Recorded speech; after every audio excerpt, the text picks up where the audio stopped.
Hi, everyone. I'm Eric Bowling. Welcome to Cashin In. Our Cashin In Crew this week, Jonathan Hoenig, Gina Loudon, Morgan Ortegas, and Juan Williams. Welcome, everybody. Gina, let's start with you. They say Trump killed the party, but are they forgetting that it was Donald Trump who drew the massive crowds, and it was Trump who broke records for votes earned, and he still has a month to go? He does. And Eric, I would ask the people that are burning their cards and so on and so forth, were they declaring the GOP dead when it was McCain who was the nominee, or Romney, or Dole? I mean, I think we need to get things in perspective. But having said that, my background's in psychology, Eric, and there's a couple of interesting psychological phenomena taking place. One is stages of grief. And I think Trump advocates need to be patient with the people, the Republicans especially, who are yet to come around. It takes some time to get through those stages of grief. But here's another interesting little factoid, and that is, you know, people don't have to like somebody to vote for them. If they believe a candidate is a strong leader who will protect their interests, foreign and domestic, Eric, they're most likely to support him in the end. Yeah, and Juan, stages of grief, Gina talks about that. One of them is clearly anger, and they're still angry. When I'm talking about Democrats, I'm talking about the establishment Republicans. They're still mad that they didn't really win. appreciate that you didn't go right to the Democrats, because it's right. This is a fight among Republicans. It's a family fight, intramural, if you will.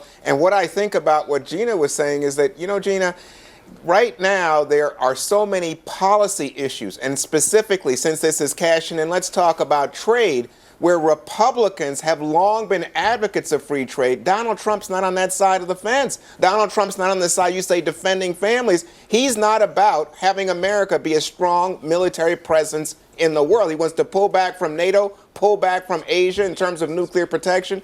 That's just anathema to party ideology. Yeah, and let me bring Jonathan in here, but he's a businessman. He hasn't had the foreign policy experience. We knew that going in. America knew that going in. They're voting for a businessman who might change the way we do politics in the past. John. Eric, he's a businessman, but he doesn't support capitalism. I mean, he supports tariffs. He supports redistributive taxes. And I think that's why a lot of people, you can call them the establishment if you want, let's just say voters, are wondering, what is this guy about? Is he going to support capitalism? Is he going to support a mixed economy? And it's why, John, let me push back a little bit on that. He doesn't support your brand of capitalism. He supports a brand of capitalism that I think it may be different from yours, but still a brand nonetheless. He says he wants to renegotiate contracts. That may not be what you like, but it may be what other people like. Well, let's just say, Eric, he doesn't support free market capitalism. And that's why, in fact, you know, searches for libertarianism have skyrocketed since Ted Cruz dropped out of the race. People think to themselves more like, I'd rather have bad principles than no principles. Well, and whatever. You can call them bad or none, whatever you want to call them. But let me put this out there this way.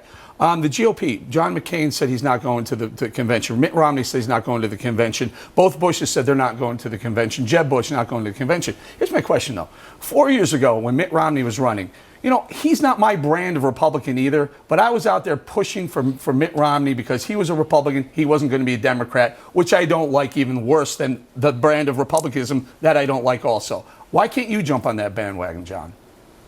Well, because Donald Trump, for me, Eric, is an anathema to my principles. And I think that's what it's about. It's about principles. And Hillary's not. And Hillary's Trump not. exhibits. You're basically advocating for a Hillary Clinton presidency by saying I'm not going to join a Donald Trump presidency. I think Trump actually, Eric, I think Trump is more dangerous because now we're seeing the deal making get done. More dangerous than Hillary Clinton, John?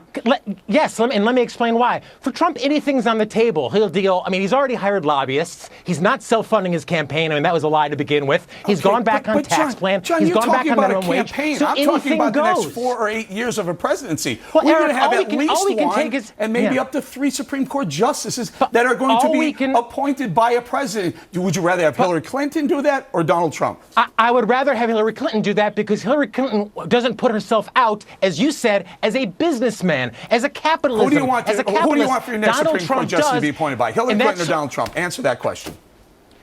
We can't afford Donald Trump to represent capitalism, Eric. Is that right? Yes, I will be supporting Hillary. I've been Morgan, very forthright about that. on this topic that's heated and dividing Republicans. You know, it's interesting, with all due respect, I almost think this Republican-Democrat conversation is passé. I think that in this election, we have to look at an entirely new paradigm. For the past few decades, Americans, in every single poll they're asked, they're frustrated and they're sick of the two-party system.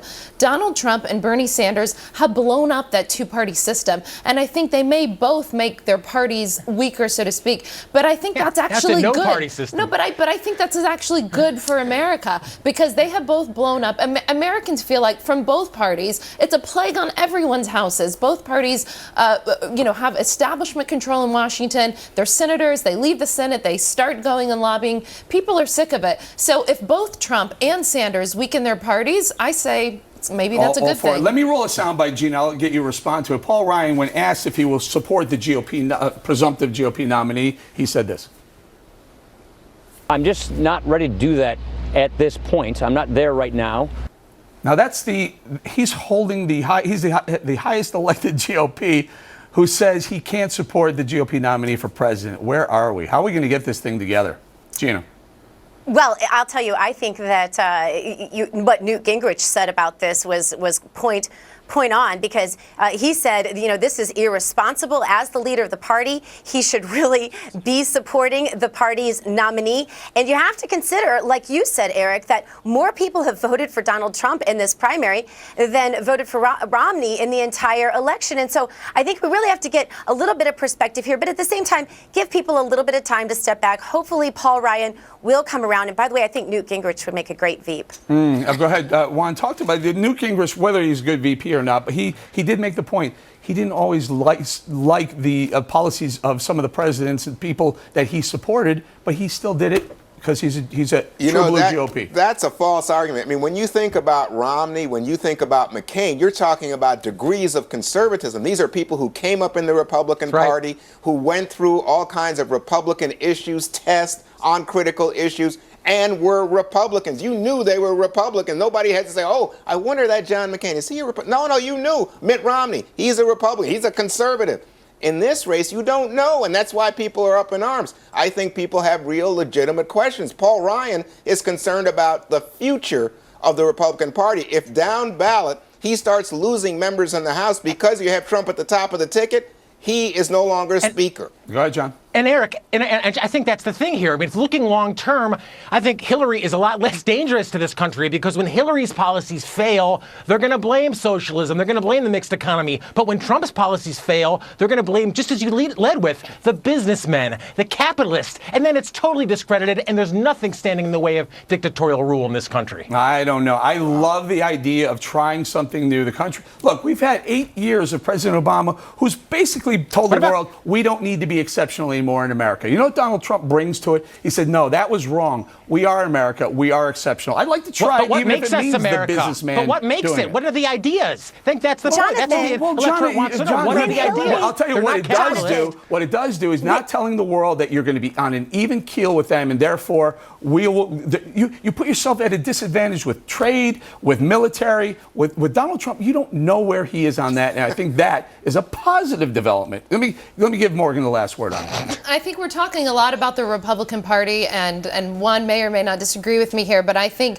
after this election, for both parties, the politics will never be the same again. I don't care if Hillary Clinton gets a nomination or not. For both parties, Trump and Sanders have indelibly changed politics in America, and I think, you know what, it's probably for a good thing. It probably is, because you know the Congress approval rating is going into these elections about 8%. 8% approval. All right, leave it right there. Coming up, confrontation at the